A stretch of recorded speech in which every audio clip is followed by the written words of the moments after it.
Assalamualaikum warahmatullahi wabarakatuh. Perkenalkan, nama saya Nurlia, NIM 1930282. Jadi saya akan mereview sebuah buku yang berjudul Asas-Asas Hukum Pidana Islam yang ditulis oleh Detrandus J. Mubarak, MAG.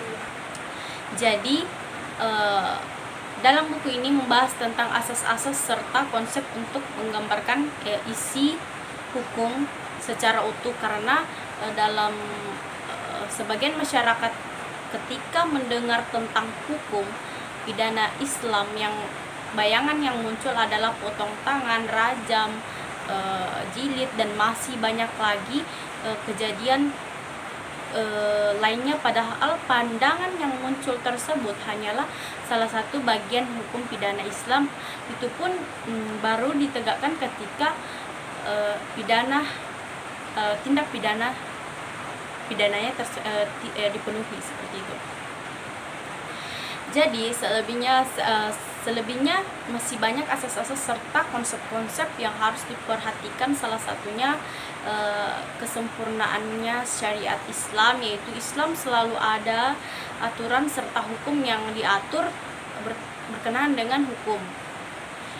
Islam bukan hanya sekedar mengajarkan moral, tetapi juga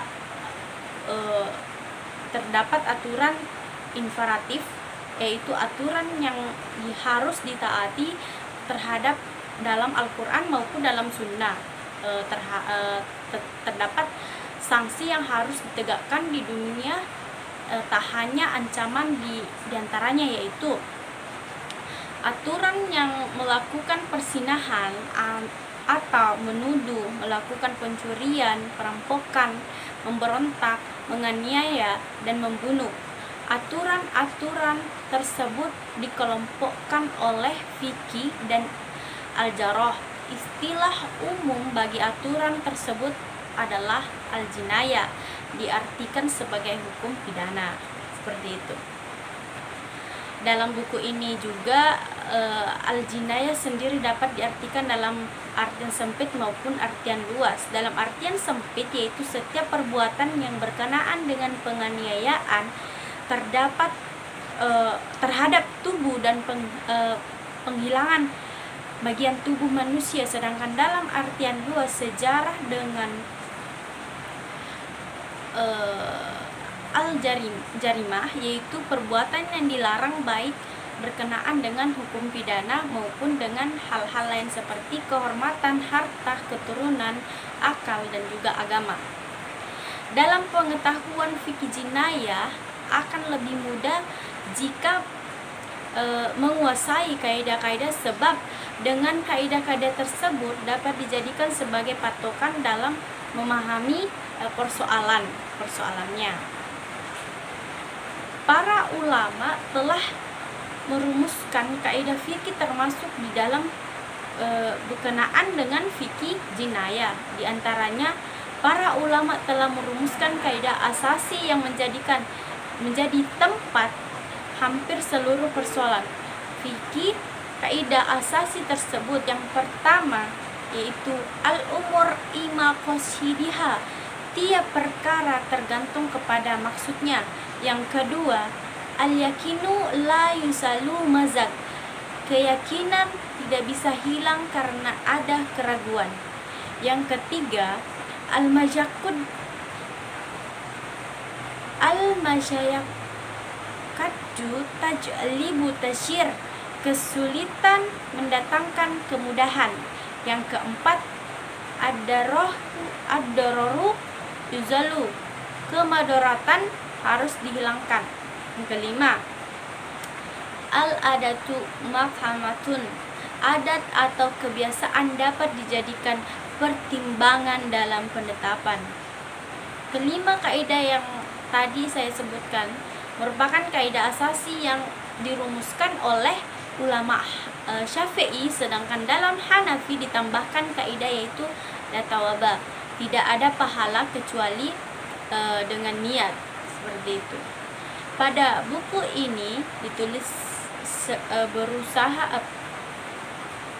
dalam buku ini Penulis berusaha menjelaskan kaidah fikih jinayah yang disusun berdasarkan keterkaitannya dengan kaidah asasi.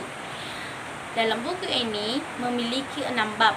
Setiap bab menjelaskan setiap kaidah asasi beserta dengan kaidah cabang dari macam-macam kaidah. Pada bab pertama menjelaskan tentang fikih jinayah berkenaan dengan niat. Dan bab kedua menjelaskan tentang fikih jinayah berkenaan dengan keyakinan dan keraguan. Pada bab ketiga menjelaskan tentang fikih jinayah berkenaan dengan kesulitan kemudahan. Dan bab keempat menjelaskan tentang kaidah fikih jinayah berkenaan dengan menghilangkan kemadaratan.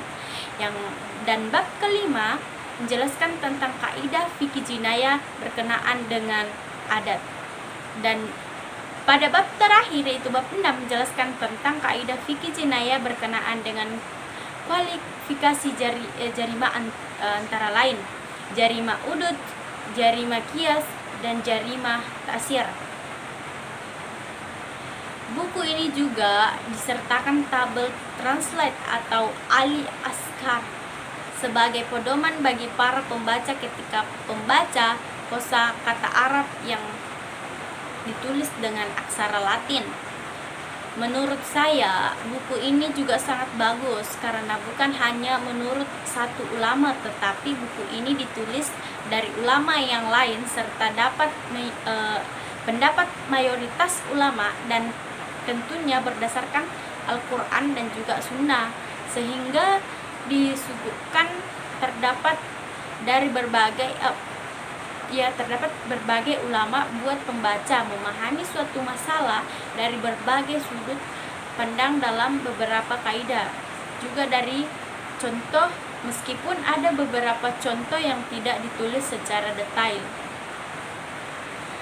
Adapun kekurangan buku ini yaitu penulisan kaidah hukum dan juga penulisan hadisnya yang ditulis dengan tulisan Arab namun tidak disertai dengan harokat, sehingga bagi orang yang tidak bisa berbahasa Arab atau membaca akan kesulitan membaca hadis tersebut. Jadi mungkin itu saja review buku dari saya. Jika ada kesalahan mohon dimaafkan. Assalamualaikum warahmatullahi wabarakatuh.